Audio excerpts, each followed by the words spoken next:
सम्राट विक्रमादित्य, जिन्होंने भारत समेत अरब, मिस्र और इराक तक शासन किया, उन्होंने शकों को भारत से खदेड़ा और विक्रम संवत शुरू किया। वे एक पराक्रमी राजा थे। उन्होंने संपूर्ण धरती पर एक छत्र राज किया।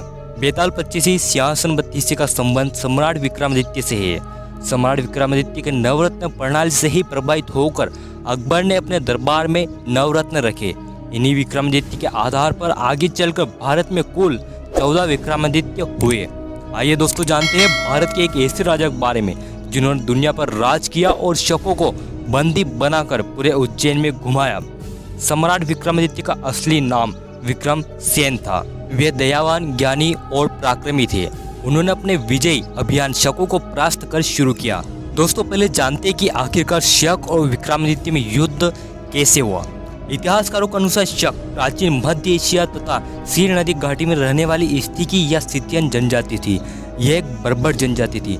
जब चीन में रह रही हुन जनजाति को चीन में लूटपाट करने से रोकने के लिए तत्कालीन सम्राट सिंग शुओती ने 220 ईसा पूर्व से 2006 ईसा पूर्व में एक बहुत बड़ी विशाल दीवार खड़ी कर दी, जिसे चीन की दीवार के नाम से जाना जाता है। तब हुन चीन में आक्रमण नहीं कर पाए। तब उन्होंने तिब्बत की युइस जनजाति पर हमला किया।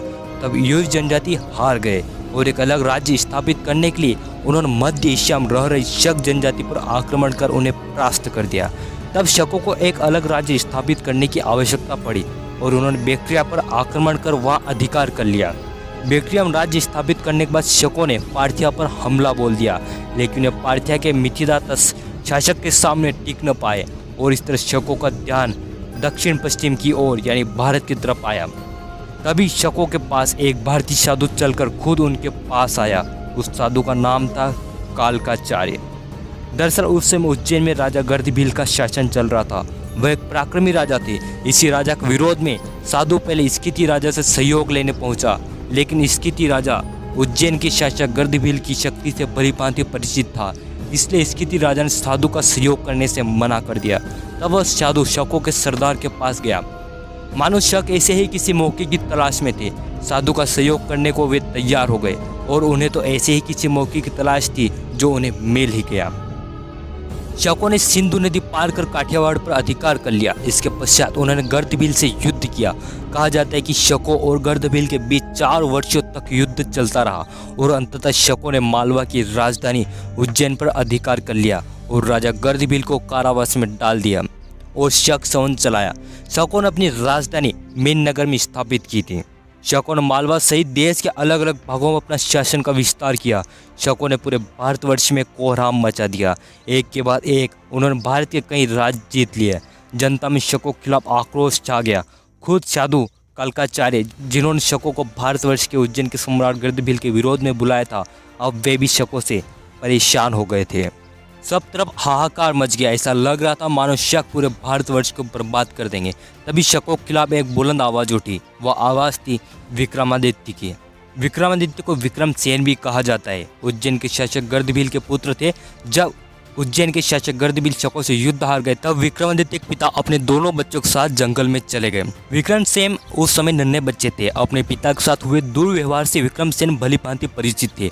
उनके मन में शकों के खिलाफ युद्ध करने की ज्वाला धधक रही थी। विक्रमादित्य का बचपन जंगल में बीता। जंगल में मालगण और भीलों के साथ बीच विक्रमादित्य पले बढ़े। धीरे धीरे विक्रमादित्य बहुत ही हुनरवान व्यक्ति हो गए। उन्होंने बचपन से युद्ध कला को सीखना प्रारंभ कर दिया, जिसमें वे बहुत ही प्रबल हो गए। शारीरिक व्यायाम करके मालगण और भीलों के साथ युद्ध कला सीखकर उनका शरीर ताकतवर और गठीला हो गया। विक्रमसेन के भाई का नाम भृतहरि था।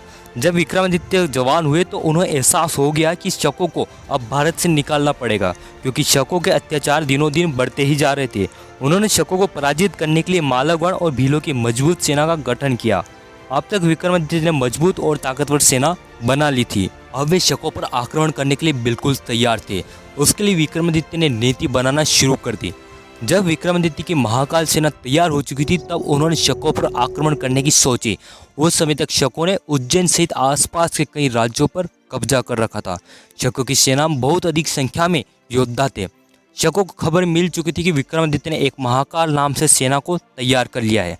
यह सेना अब उन पर आक्रमण करने आ रही है। जैसे ही शकों और विक्रमादित्य के बीच युद्ध छिड़ा तो विक्रमादित्य जी शकों पर काल बनकर टूट पड़े और अपनी तलवार को शकों पर चलाते हुए और तलवार का रक्त अभिषेक करते हुए युद्ध करते गए। पूरी महाकाल सेना शकों पर काल बनकर टूटी और युद्ध को कुछ ही क्षणों में अपने पक्ष में लिया। विक्रमादित्य ने शकों के राजा को बंदी बनाकर अपने पिता के भूतपूर्व राज्य की राजधानी उज्जैनी में शकों को घसीटकर पूरे उज्जैन में घुमाया और इस तरह विक्रमादित्य ने शकों को उज्जैन से खदेड़ दिया और वे उज्जैन के सम्राट बने। शकों से विजय के उपलक्ष्य में सम्राट विक्रमादित्य ने विक्रम संवत और मालवगण संवत चलाया। विक्रमादित्य की 5 पत्नियां थी, जिनमें मलयावती, मदलेखा, पद्मिनी, चेल और चिल्ल महादेवी।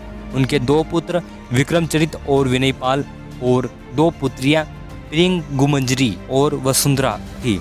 सम्राट विक्रमादित्य का शासन केवल उज्जैन तक ही सिमट कर नहीं रहा। उन्होंने भारतवर्ष से शकों को खदेड़ने के बाद अरब, मिस्र और इराक की तरफ शासन फैलाया और इसी तरह से उनके साम्राज्य का विस्तार होता गया। उनको चक्रवर्ती सम्राट कहा गया क्योंकि उन्होंने संपूर्ण धरती पर एक छत्र राज किया। सम्राट विक्रमादित्य के बाद उनका पुत्र शासक बना। कहते हैं कि विक्रमादित्य के महल में सिंहासन था, जिसे विक्रमादित्य के पुत्र ने वह सिंहासन जमीन में समाहित कर दिया, क्योंकि उस सिंहासन पर बैठने लायक कोई और विक्रमादित्य नहीं हुआ। उम्मीद है दोस्तों आपको ये वीडियो पसंद आया होगा। यह वीडियो इंटरनेट पर आधारित लेख, शोध पत्र, किताब, न्यूज़ आदि से प्राप्त जानकारी के आधार पर बनाया गया है। उम्मीद आपको वीडियो पसंद आया होगा। कमेंट में सम्राट विक्रमादित्य के बारे में आपकी क्या सोच है बताएं। इस वीडियो को लाइक करने के साथ अधिक से अधिक शेयर करें। आप हमारे चैनल पर नए हैं तो इस चैनल को सब्सक्राइब कर ऑल नोटिफिकेशन चालू कर लें। आपका कीमती समय देकर यह वीडियो देखने के लिए धन्यवाद।